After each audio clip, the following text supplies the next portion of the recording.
What's up, everyone? My name is Michael. This is Rain or Shine Barbecue, and today we're going to be making a tomahawk. So, not that long ago, in fact, the previous video to this, we made a tomahawk. We reverse seared it, we put it on a gravity grill. If you haven't checked it out, you need to check it out. Now, there's two things I want to change about that. One, look at this thing. It looks like something out of a caveman era time, and we're going to be cooking it like a caveman or a barbarian or however you want to call them. And two, one of my cameras wasn't working, so unfortunately we didn't get the best of shots all the time. I apologize for that. We fixed that problem, so let's go ahead and go back in time to yesterday. I put some salt on this, regular sea salt, nothing elaborate.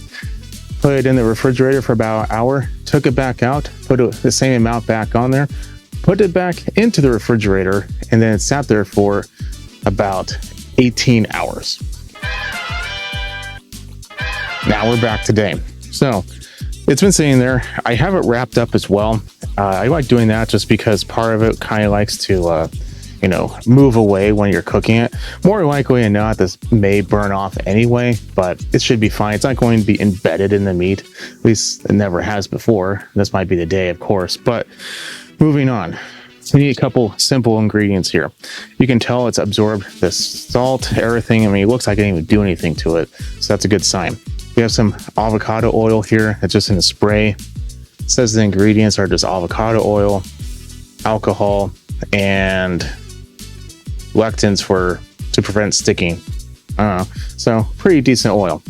I like using non-vegetable oil. I get it. Avocado might be a vegetable, but just for sensitive stomachs, I'd recommend doing something like this or olive.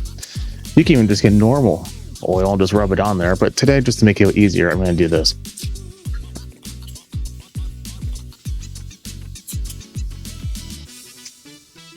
Spray all sides. Now, you can do whatever seasoning you want. Just some salt and pepper. Go right ahead. Today, I'm going to be using some Traeger seasoning. Is it perfect? No. Is it pretty decent? Yeah. Is it plentiful? I could buy it anywhere. So, kind of makes sense to me. You could do whatever you want, though. Insert your favorite seasoning here. We're going to give it a pretty hefty coating.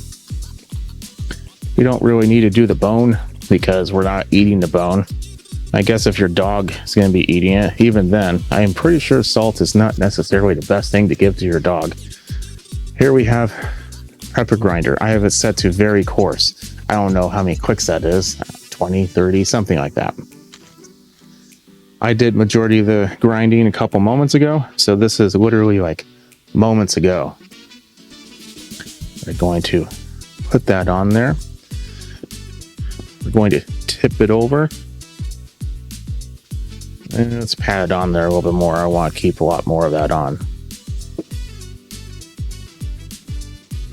We can give it a little help if we need to.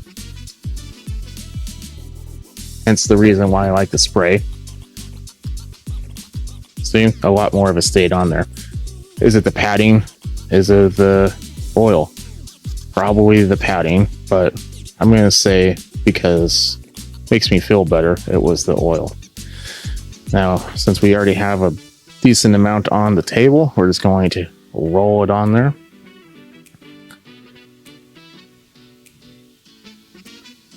Do you need to do the side? No, but it is a good idea. So, we're doing it. Uh-oh.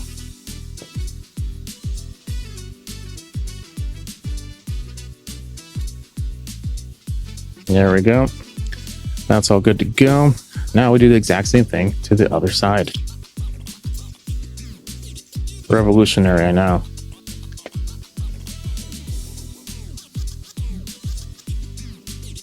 So while I'm doing this, this is something that is kind of amazing in the fact that anyone can do it. If you have charcoal, hell, if you want to get some wood and just burn it down, you could do that. Doesn't really matter. Just don't use briquettes. Go ahead and dig yourself a hole in your yard. Get yourself a big can. I'm going to be using a ceramic grill. If you have a Weber kettle, you could use that. Anything that's going to give you a big enough section of coals anyone can use this. Like I said, you could literally just go get yourself a shovel right now, dig yourself a hole, fill it up, light it, and we'd be ready to go. So simplicity is kind of delicious sometimes. Now we have that done. Give a good old pat down. Feel like I'm in an episode of Cops right now. So we have that going. A few moments ago, I took my grill. I put some charcoal on the bottom of it. I got a couple fire starters, lit that bad boy up. Then I waited about 10 minutes or so. Then I went over, put some more coal on there, because right now what I want is the fire more or less towards the bottom.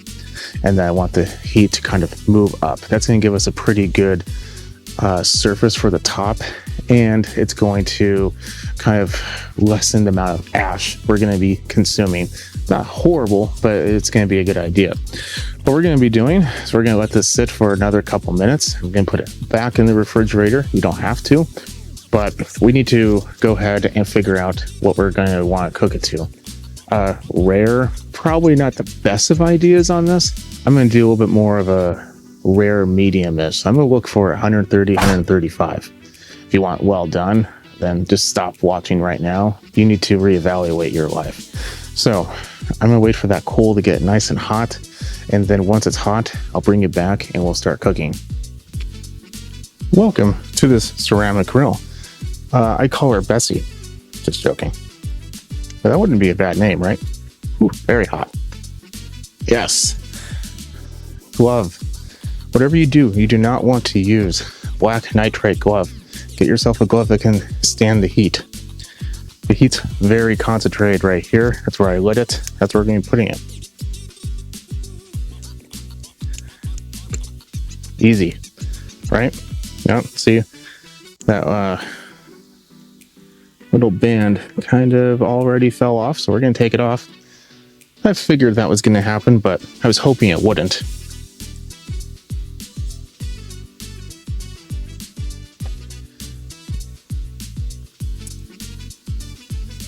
We're just going to take it off right there. There we go. Close enough. So we're going to let that cook. I'm going to close it up.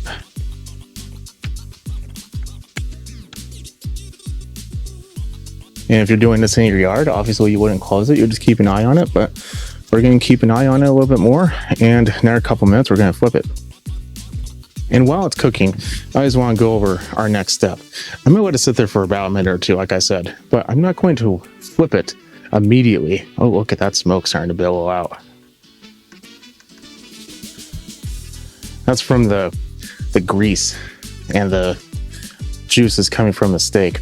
Anyway, I'm not going to flip it at 130 because then one side will have no crust whatsoever. The benefit of this method is 100% the crust. So I'm going to wait until about 65 to 70, and then we're going to flip it. We only want to flip this one time. That's going to give us our best result.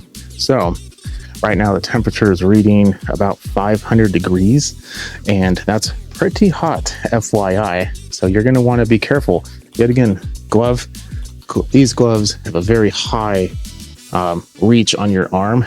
That is to protect you from the heat that comes off from it when you first open it. So don't do anything different.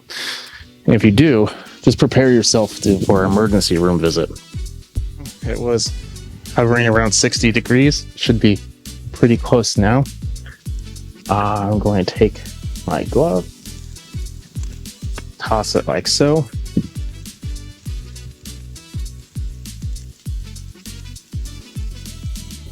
And look at that. It's looking pretty nice.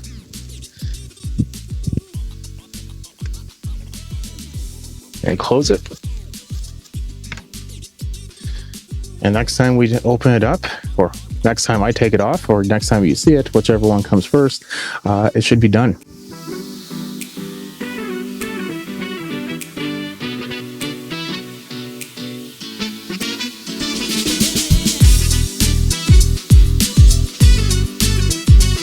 We've done that. Hopefully the sun isn't going to get into our face anytime soon. It's just going to be highlighting my nice new shirt here. Anyway, so when I probed it, parts were reading at 130. Other parts were probing like 140, 145-ish. So it might be a hair warmer than I would, or hair more than I would like, but you know, it's just the way it is. But the crust on this, oh my God, it is amazing.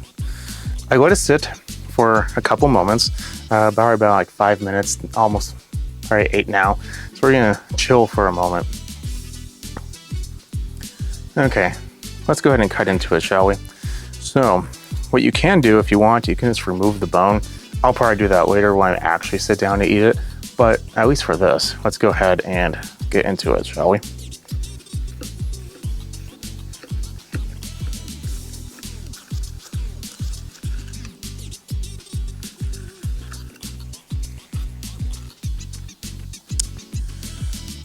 I don't know about you, but hopefully it comes out on camera pretty decent, but it's looking pretty nice. Let's go ahead and bite into it, shall we? And see how this graces us. Looking pretty good.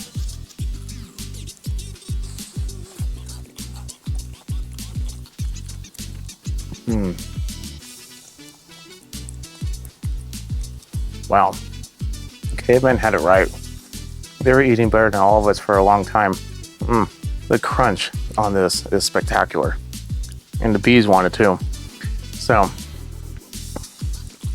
let him do his business. It's amazing. It has a very earthy flavor, let's call it that.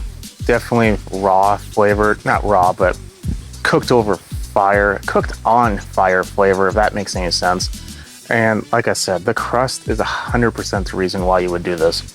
It is just phenomenal. Like I said, if you don't have a barbecue, it doesn't matter. You don't need one. Dig a hole, do whatever you want. It's moist, it's tender. You could definitely taste the salt had penetrated in the meat, which keeps it a little juicier for sure. And it's just amazing. So I'm gonna go ahead and leave you at that. I'm gonna get this out of the way of the bees. I'm gonna go ahead and see you next time. If you have any questions, leave a comment below. If you enjoyed this, leave a comment below. Leave a thumbs up. I appreciate that. And I'll catch you on the next one. You have a good night.